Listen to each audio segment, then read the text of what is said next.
For the house raid shots movie, there were a couple of VFX shots. I would like to go through our approach, the reasons why we made certain decisions, and the process it took for us to reach the final results. I'm going to start off with the low-res zombies. So we needed zombies for the news report scene. Our aim wasn't to make these zombies photoreal. So what we did was we just got some assets off the internet and we were able to create some outfits for them. Because we didn't want to have cloth simulations, we made the outfit as fit as possible. Instead, we focused more on the animation of the characters. So for all the characters that we were able to animate in House Raid, we used mocap for everything to just give it that extra step of realism. We also, as much as possible, hid the faces of the zombies. So what we did was we took a picture of a dark street and we created a projection of that street and added some assets to give it some more realism, and we added the characters to the scene. Now this scene was created specifically for a conversation that was supposed to be had in the car with the robbers. The individual who was attacked in the zombie video was supposed to be the last member of their team, but he never showed up and they were not really sure why. So that gave a bit of an explanation as to why. But we didn't add this because the car scene was already looking so long, so we took it out. What did they occur for you by this time? Abi, shey na skit be this one? This thing no be like skit o. Make I just go. The other part that we used the low-res zombies was in the news report itself, when the reporter was attacked. And the second part was the first time we showed a small horde of zombies. So that was a mixture of both the low-res zombies and the high-res zombies. We created the high-res zombies for two main reasons. The first was we didn't have enough extras. I think there were about 7 extras for the zombies. And the second was the zombies really didn't act like zombies. So we had to find ways to cover up some of the acting. So what we did was we were able to create relatively more realistic humans, and we had to cover them up to a certain level so that, again, we'll be able to focus more on the animation. For instance, there were some zombies that had glasses on, face mask. There was one that had a helmet on and the helmet is broken, and in it you can see some fleshy looking thing. Now I'm not going to go into much details as to why that's the case. What I would say is this is part of a larger movie that we are trying to bring to life. So there is some science behind how the zombies are made and how they spread their disease.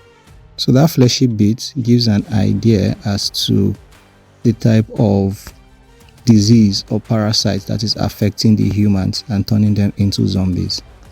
Now we use the high-res zombies in certain scenes.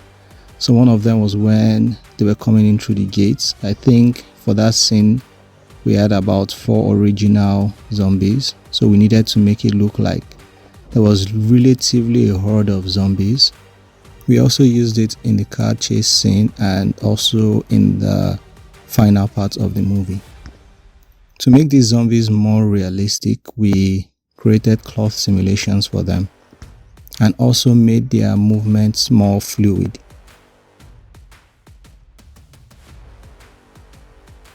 Now to the gunshots. There were about 3 in total, and we just created a simple shape and gave it an emission shader.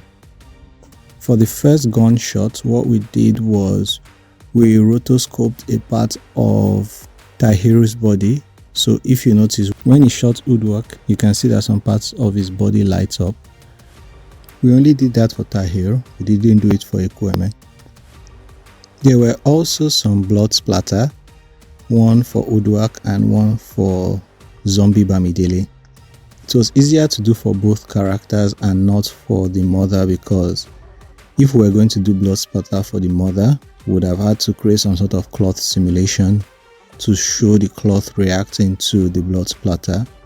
For Udwa, because it was a quick scene, that wasn't really needed. And for Zombie Bamidele, it was essentially shot in the face, so it made it easier for us to create that blood splatter.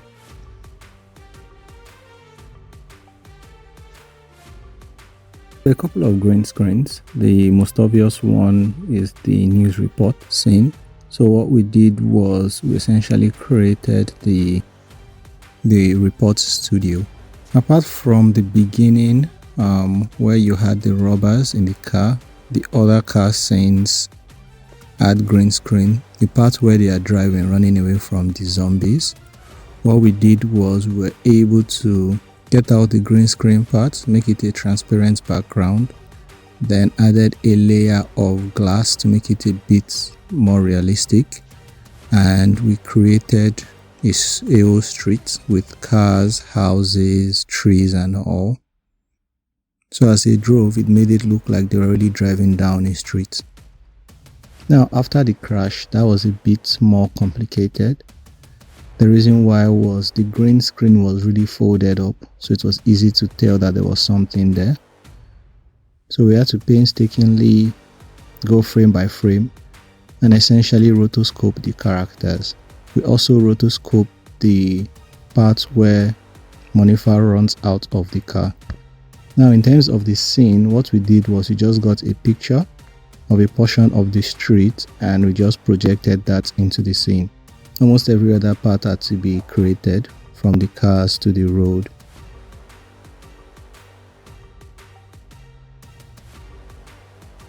For the car scene, we had to essentially build a car from scratch, and we made it as similar as possible to the real life one. But what we did was we ensured that we didn't show much of the real life car so that the audience wouldn't really be able to tell the difference. With regards to the end scene, I'm just going to give a bit of context. This whole story happens on the island, Lekki to be precise.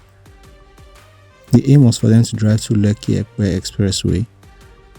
We essentially generated a whole scene with trees, expressway, and the car moving through that expressway. Because there was a curve ahead and Amadu was beginning to lose consciousness, it goes out of road and hits the obstacle in the way. We showed the team what we had done and they weren't really a big fan of it. They said it wasn't realistic enough, so we had to scrap that and go for something smaller. One of the things that was suggested was we use the original footage but just create some deformations here and there. But when we tried it out, it didn't really look good. So we had to essentially create some physics simulation. We used rigid bodies. Then for the deformation, we used simple shape keys. That's basically most of what we did for the VFX shots.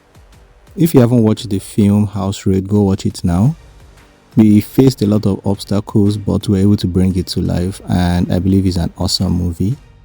If you have any comments, constructive criticism on the VFX shots, how we did it and our approach, feel free to leave a comment down below. We will be reading and be answering some of your questions or observations. Thank you. Bye.